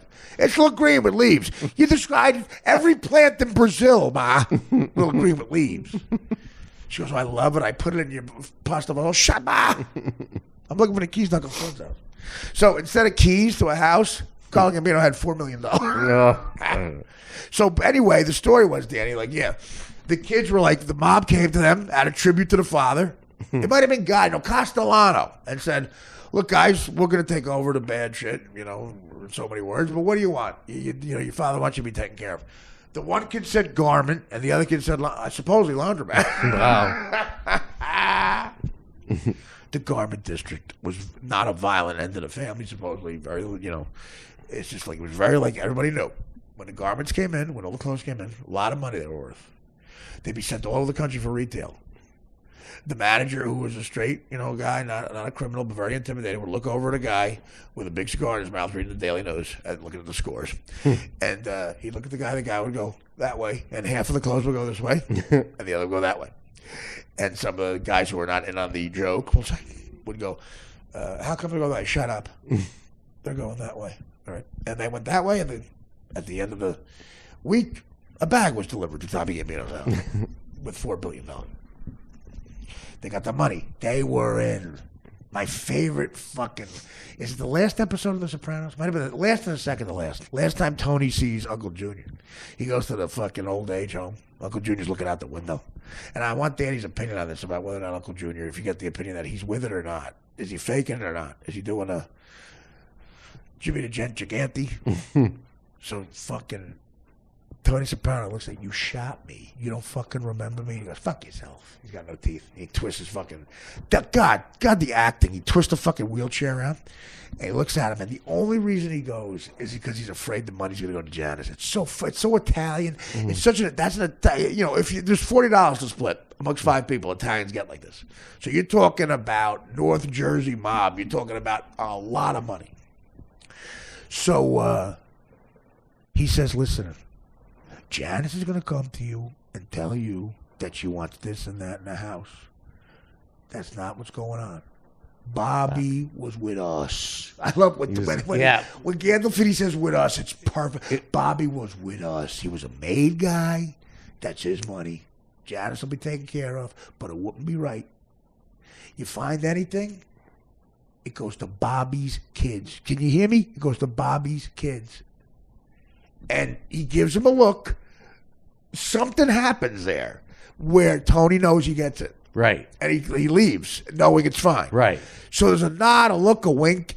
And then he gets a little, before he leaves, he did his business. He gets sentimental. He gets romantic. And he says to him, you don't remember me? You don't remember Johnny boy, your brother? And he has a little grin. He goes, Johnny boy, yeah. He goes, you and him ran North Jersey. This thing of ours. He goes, I was a part of that? He goes, you and Johnny ran North Jersey.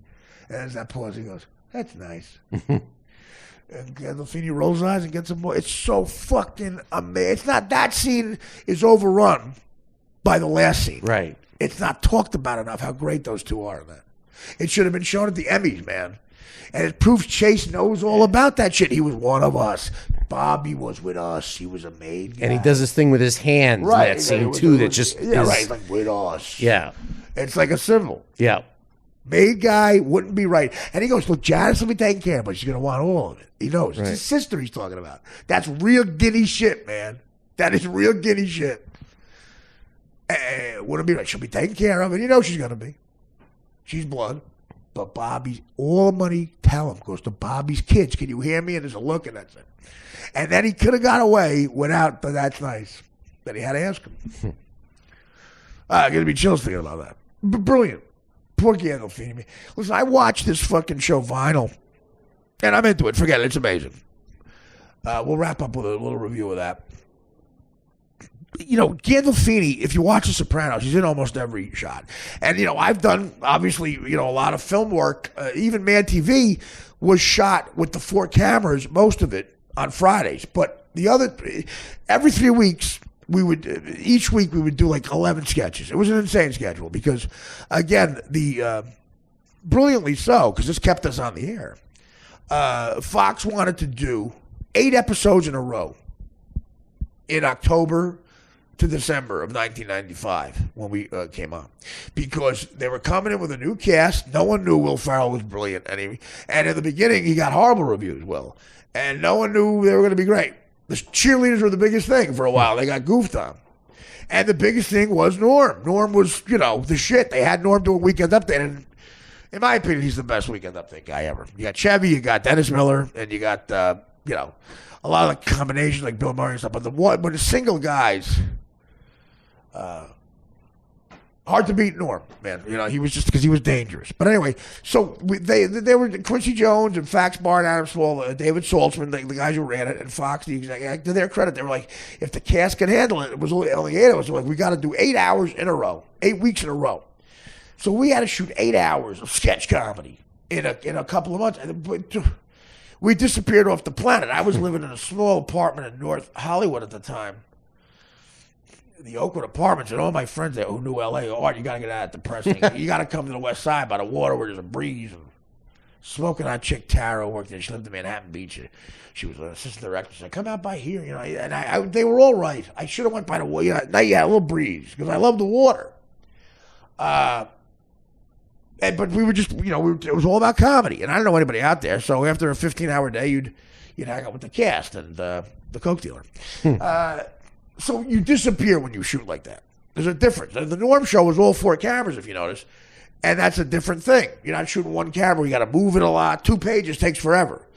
With the 4 cameras, you get them all at once. Every angle, and you're out. It's great. It's way different. It's like retired work. Walter Matthau called it retired work. And the Man TV schedule was for 3 weeks, we'd shoot live sketches in front of a live audience. And in the 2 weeks you're supposed to have off, we shot film parody stuff. Like Man TV, parodies of movies. So we worked all the time. So I got a taste of the 1 camera film shoot there, which is forever. Like me and you were talking, Dan, okay? And you saw a little bit of the Apatow thing. You've been on shoots. The first shot, 1 camera, after you get there 2 hours early to do hair and makeup and rehearse, they light it, which takes forever. You go do hair and makeup and you wait. Now you start to wait. You have breakfast, whatever. First shot is a long shot of me and you having this discussion. And you shoot about 2-3 pages a day. It's all you have time for.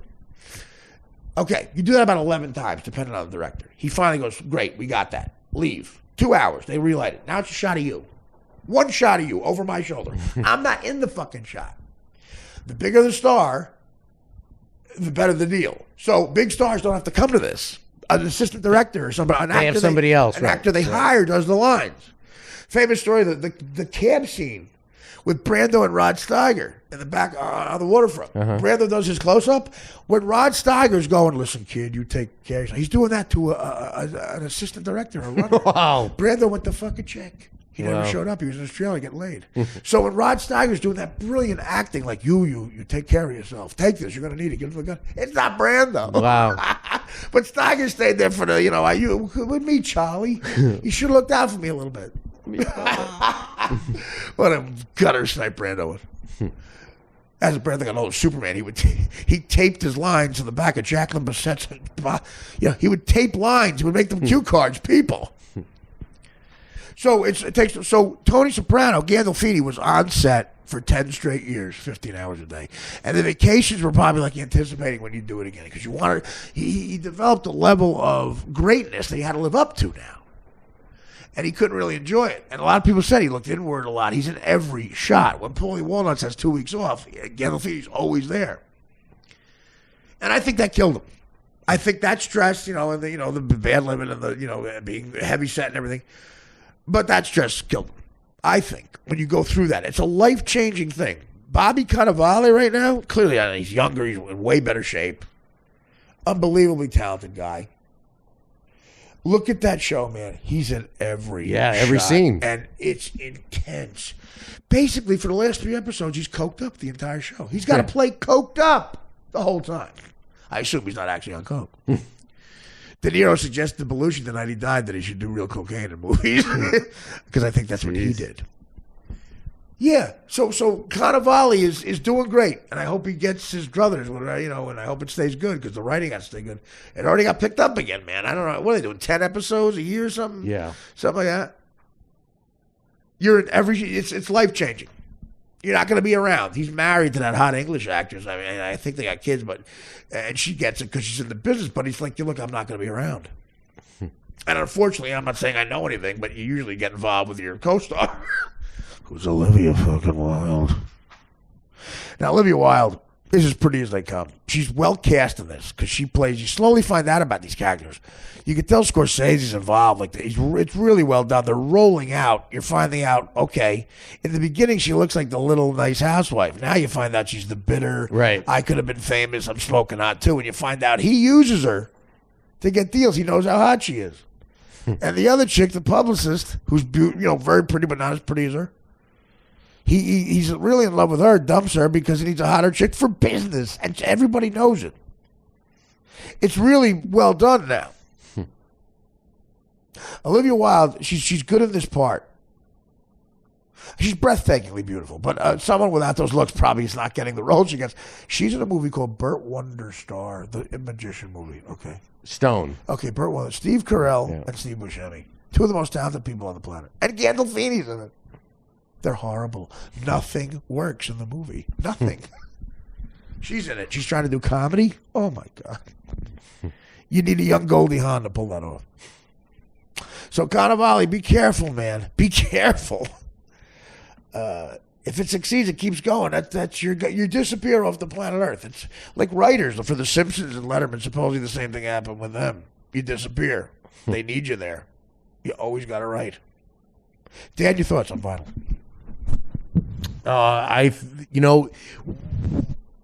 Because I was such a big Bobby Cannavale fan before this. You were from what? The movie with Peter Dinklage. Cannavale, but not Carnivale. Cannavale. There's not Ferris wheels on it. Yeah. Cannavale, no R. So with Peter Dinklage, he was fantastic in that. I never saw it. Okay. The station agent. Oh, I never saw that. Yeah, it's really good. He was good at Boardwalk Empire. He had like 4 or 5 episodes of that. I know he's really good at that. And I've seen him in a bunch of movies, and I've gone out of my way to see movies that he's in. Really? What else? What else was he in? Shoot, there was just one. I can't think of it now. I get the lie. I couldn't. What else? I told you the station agent. Okay, that's one. You don't have to say he's in a bunch of stuff. Well, I can't think of the movie right now. What? I mean, if you were a big fan, you'd know the name of it. Right. What does he play in the other movies? He normally plays like a goofy. Because he's not in much. Is Yeah. He? Is he? How old is he? He's in a lot of stuff. He's played a bit parts in a lot of stuff. I know him from Boardwalk Empire, and it was weird. When I first came out of rehab, I noticed that Chris Rock was in a Broadway play called The Motherfucker in the Hat. And a friend of mine got tickets, and I went to see it. Cannavale's in it. He was really great. And then when we got the show with Nick, Louis C.K. invited Nick and I to a small gathering at his apartment for a birthday. And Rock came with Cannavale, and I got a chance to tell him, So that's where I saw him in a place. He's real intense, live. I saw that in Boardwalk Empire, and that's all I knew. That's all I knew him from when this came out, and I'm becoming a fan, obviously. And Station Agent, never saw that. I know it was great. I got to check that out. Yeah, it's really good. And the midget is from a midget. The midget. Peter Dinklage is from Hoboken. Dude, who are you talking to? He's a midget. They start off in Hoboken. In the movie? Yeah. Really? Yep. Okay. Great. And so I worried that he might not be able to carry it, but I was wrong. Yeah, you're right. He's carrying it, man. Yep. Carrying it. He's amazing in it. And it's set in a perfect time, 1973. Perfect year for music. Punk's about to happen. They're creating rap in the Bronx. Nobody knows it. And, they've done references now, whole episodes about Sly and the Family Stone. And I heard Bruce is referenced in one of them because Springsteen's first album is out. Right. 1973 is when Greetings came out. So I love it. So it's a big, big thumbs up. Olivia Wilde, like I say, the Italian chick's not getting involved that he really loves. God, my fucking! I gotta shoot tomorrow. I gotta get antibiotics. I had a fever for a little while, by the way. I took my temperature at my mother's. I had 102. The other night? Yeah, but now it's 99.1, which is I run a little high, so I'm normal now. So tomorrow, we'll say what it is. Tomorrow, like I said, last year I played myself in one of the episode 6 of I think a 9-episode arc they gave him a season for the Jim Gaffigan show that shot in New York. Jim is great in the show, and it got picked up, and I'm happy for him. So episode here where all of us play ourselves, me and Tell, and Dan, you were at that shoot, right? Yes. Yeah. And, it was so much fun. It was fun. Yeah, Colin, Voss, and Bonnie. By the way, Bonnie McFarlane coming up, right, soon? Yes. You going to come on the podcast? Yeah, that's good news. And we shot it, and it was fun. It was a blast. I heard Gilbert was supposed to be involved in that. He might have been on the road, so they picked it up for season 2. I think they're shooting 3 or 4 right now, episode 3 or 4. And I got a call to play myself again, and Gilbert's in the scene. So whenever I'm with Gilbert, I have a blast. So I'm looking forward to tomorrow. It's a 6 a.m. pickup, by the way. 6:40 a.m. Get picked up in a car. Daddy's going to come and take some pictures. Mario Bosco from the other day is going to come, and I'm going to make sure he bugs Gaffigan. I'm going to give him Gaffigan's number. And, yeah, so that's what I'm doing tomorrow. The podcast might go off with the other guys like Ryan. They might be returned. Of course, Gino's not funny, according to Dan. He won't be here. He's in L.A. doing nothing. So, yeah, exciting. Chef was the other movie he was in. Is he in that? Yes. Stanley Tucci? Oh, no. No, Jon Favreau. Jon Favreau. He's in Chef. John, of course, my director for Elf. The funniest scene in the Christmas classic Elf. Now, I know Favreau through that and a bunch of things. I heard that's very good. Yeah, it's excellent. Yeah. It's really good. Right. Well, that's good. Yeah, so he's a talented guy. So, and we recommend the vinyl. The other, Ray Romano is fantastic in it, by the way. Yeah. Playing a Jewish executive. He's fucking great. The other actor, the guy with the mustache, is a guy. It's funny. These guys the directors are fans of these guys. He's in a lot of Scorsese shit, that guy. You see his face. He has small parts. In The Departed, he sells Matt Damon his apartment that looks over the Boston Harbor. And he's got one scene. And that's, Scorsese. You see him in a little, now he gives him a big part in a series, and he's great in it. And Ray Romano's doing a great job, so one for the comedians there. And like I say, as long as it's not a broad comedy like a magician movie, Olivia Wilde is beautiful to look at, and she's great in this part. And so far, your observation and critique of James Jagger. Okay. You can read my mind, because that was the last thing I was going to talk about. Not a good actor at all. I don't think so. It's very disconcerting. Mick Jagger is one of the producers of this, but I heard James Jagger change his name for the audition. Remember that was the Tori Spelling bullshit about she went in to read. Right. She changed her name from, because her Love Boat producing $50 billion worth. Father Aaron Spelling was producing Melrose Place. She had changed her name. I didn't want special treatment. They think we're going to buy that. They think we're going to buy that rhetoric. Anyway, no. Jagger, I guess Jerry Hall is his mom. What I don't like about what he's trying to do is, see, what I'm about to do is this guy's struggle in life. In other words, how do you like a rich kid, a rich famous kid who's got everything and you haven't? How do I like Dan? Well, what you have to do is this. You have to say, where's their struggle in life? Everyone has a struggle. And then you try to relate to their pain. Everyone has pain. What I don't like is when people try to deny the pain. Blah, blah, blah. And James Jagger's struggle, where is it? Certainly not money. A lot of privilege. But his struggle is assholes like me. When we're giving him shit. He's got a lot to do in life, more than a regular person, to make his own mark. Like Bruce Springsteen, I don't know if this is going to stay or it's true. I know it's at least partly true. Guy who's into CrossFit told me. No, it was news. It was in the paper. Bruce Springsteen's younger son, his oldest son is trying to become a record executive. I think he works in Sirius. I don't know. That's going into the fire. But God bless him, man. Kudos, because it's harder for him than a regular guy, because he has to overcome that name, which is royalty in this area in music. His youngest son, Bruce, I think, he's a volunteer fireman. And then, he went the other way, and that's a rebellious thing that I might have done.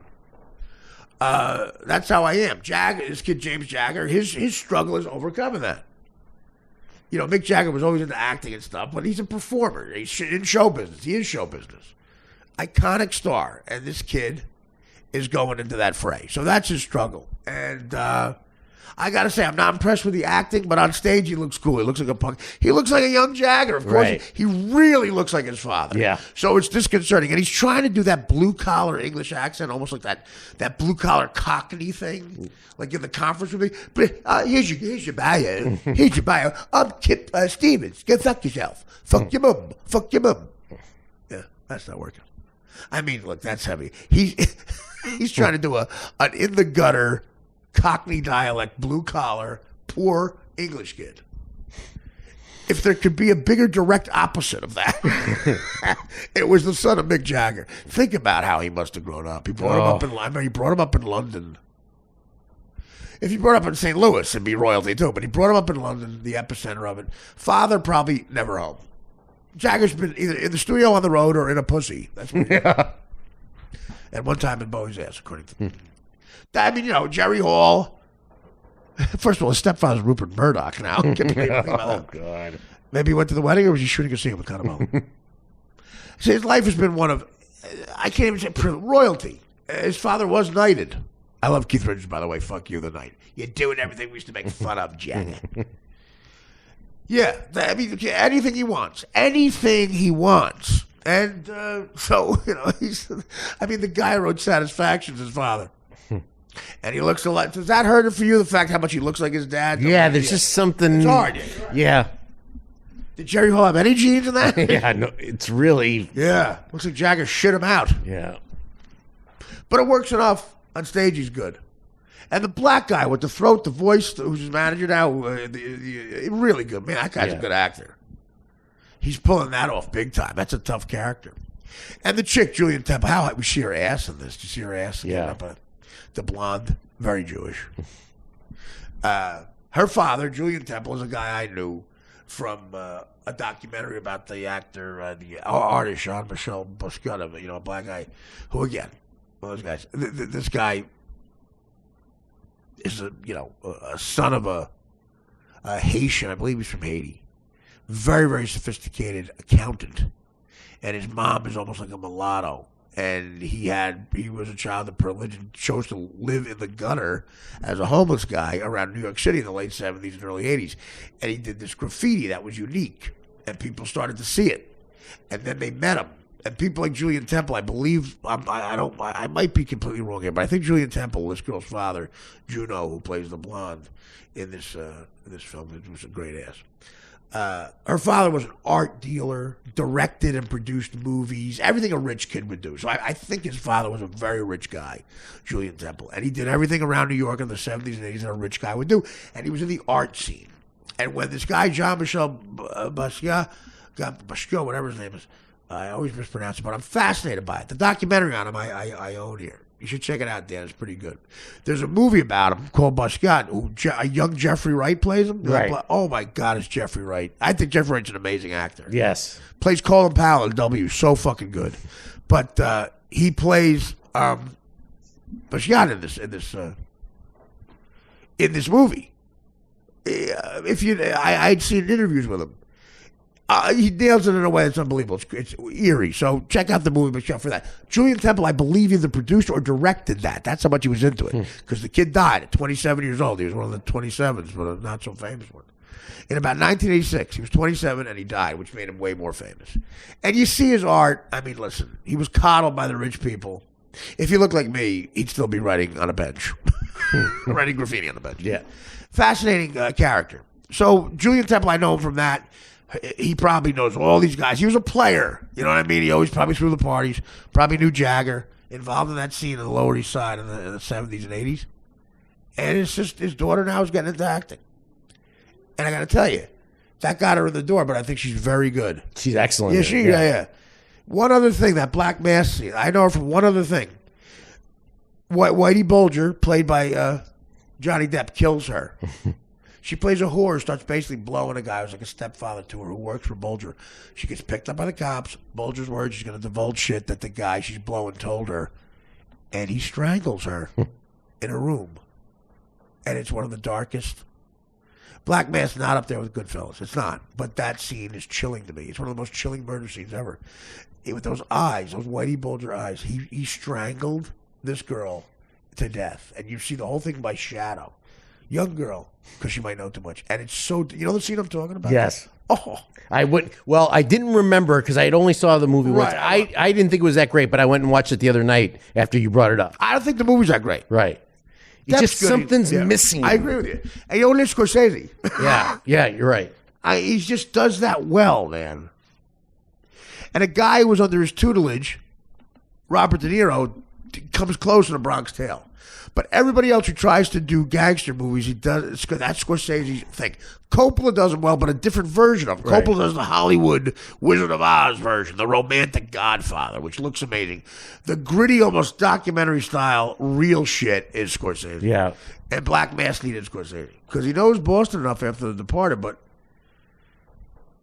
Bulger was supposed to be the most ruthless guy. Even the New York mob guys thought so. And if that scene is true, I guess it's based on it. The way he strangles this young girl it's very dark. Anyway, that's Temple, and she's in this too, and she's great. So Vinyl, yeah, I give it an A. The last 3 episodes, especially. Now, the one thing, I think James Jagger grew up in New York because he went to. So was he doing an accent? Yeah, because he went to Strasbourg school. I saw him interview. That doesn't mean he grew up in New York, though. No, I think he was born here. He's born in New York. Jerry Hall's American, right? Yes. Can you Google that? We know everything else, right? Where did he grow up? Where did he go to, grammar in a high school? If he's doing an accent, when he's been around, his father talks to that, so that's how he speaks, probably.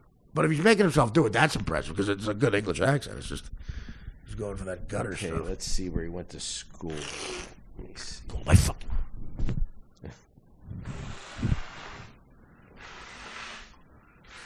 You want to tell another story?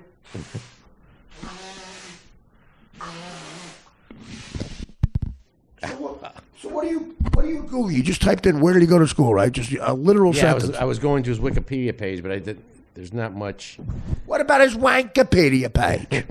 That's what he says, stuff like that. What about his Wankipedia?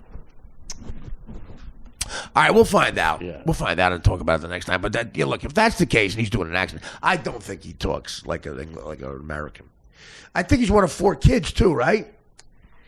Siblings are 1. One of the kids. 2, I'll talk. 3. Gotta hear the countdown. There's Georgia May Jagger, Elizabeth Jagger. She's hot, by the way, dude. Did you ever see Georgia May Jagger? No, I'm gonna look at her. She's got the gap in her tooth. You could tell it's her father. Oh yes. Okay, she's a model. Oh yes. Yeah, she's yeah. probably younger than him. He's probably all pissed off. Why does Georgia May get attention? Why does Georgia May get attention? Timples and bits. He's 30. She's 24. Yeah. Then there's Elizabeth Jagger. She's not as hot as Georgia May. She is 32. Well, thanks for giving her a complex. She's probably a big fan. She probably subscribes. And Karis Jagger. She looks like Charlie Watts. Maybe Charlie. I gave her a boinkin.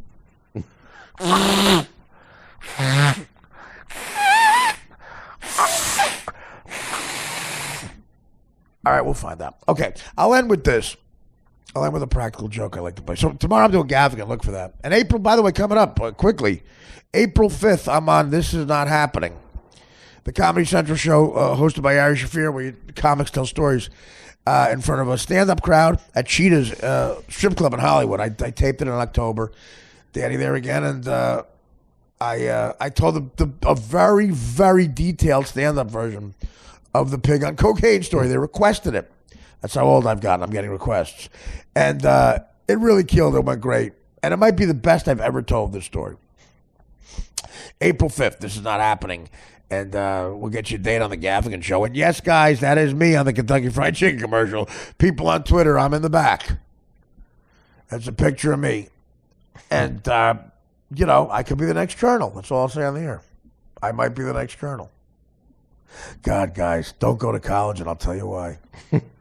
Danny, not even me, Danny emailed them that picture. They sent us a check and told us we'll get royalties because I'm a D-list celebrity who's considered a principal in the shot. Wow. Wow. Fred used to play a sound effect on Howard I loved. I never asked him. It's a guy going like this. I think he's saying wow. He goes, wow.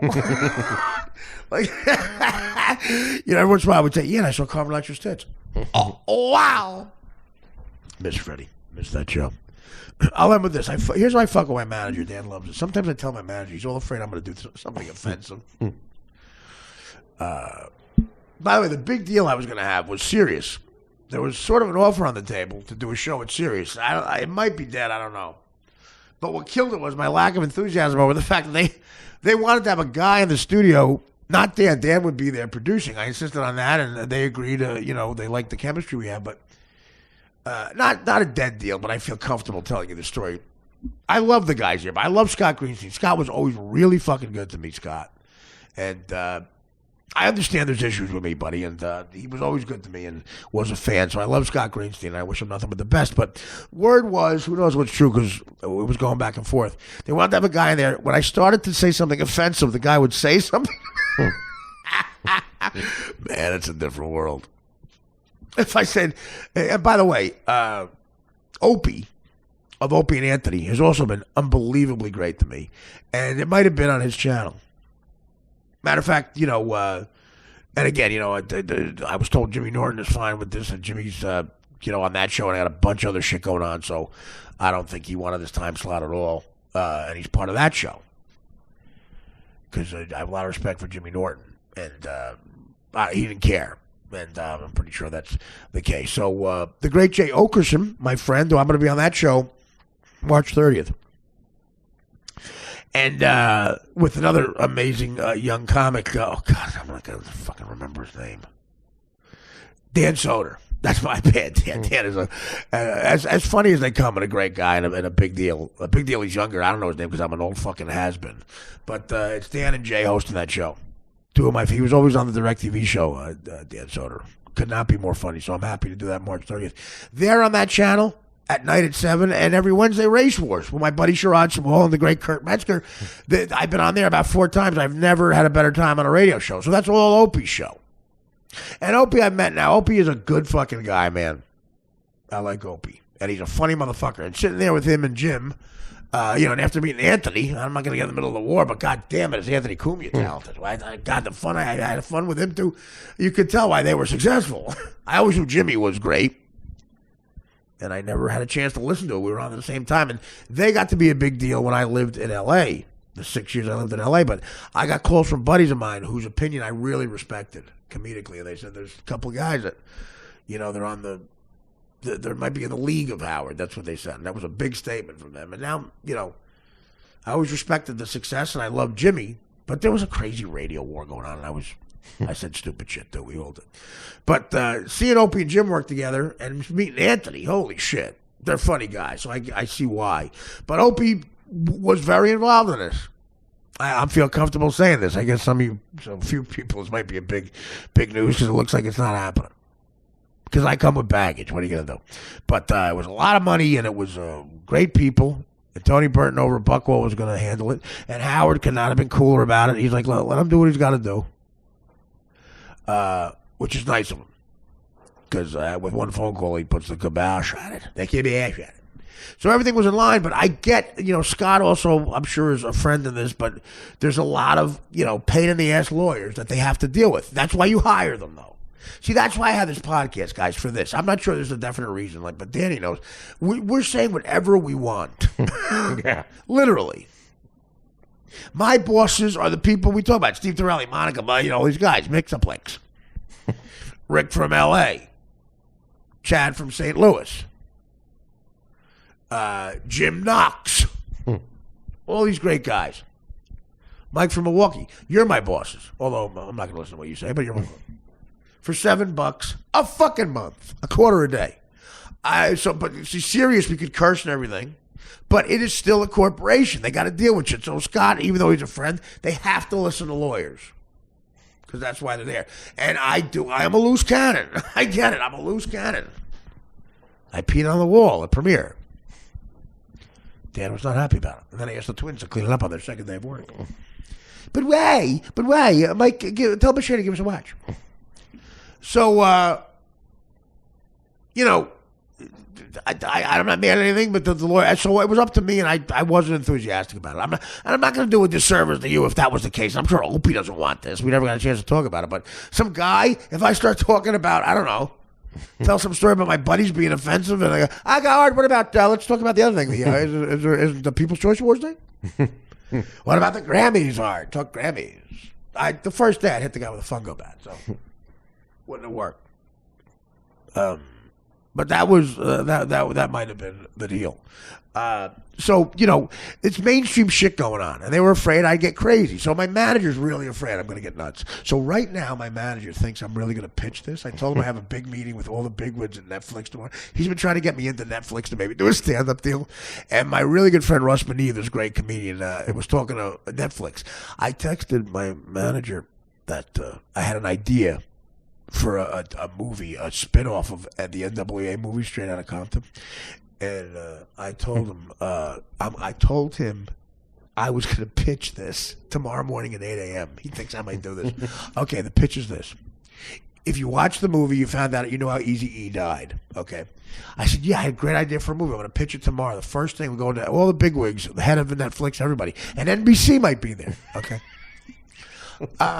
Basically, it's a spinoff. It's Eazy-E in heaven, and he starts his own rap group, and they have the same initials, NWA. Same initials.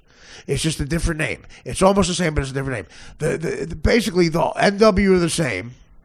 The last word is different, and he pitches it. The last word is AIDS. Oh, the last word is an attitude. It's AIDS in NWA. Isn't that great? Everybody loves it. My Uncle Tommy loves it. I'm pitching that tomorrow at 8 a.m. Bye, Rick. All right, now he's called me 4 times without answering. Text him back there. He goes, listen, Artie had said he has a big pitch. He was writing out an idea. I just saw NWA. I don't know what it's about, but he's really into it. And he went to sleep early, so you're not going to get him. After the meeting, he'll call you to let you know how it goes. Head of NBC. It's NWA. In heaven. Eazy-E producing it. The last word is not attitude. It's AIDS.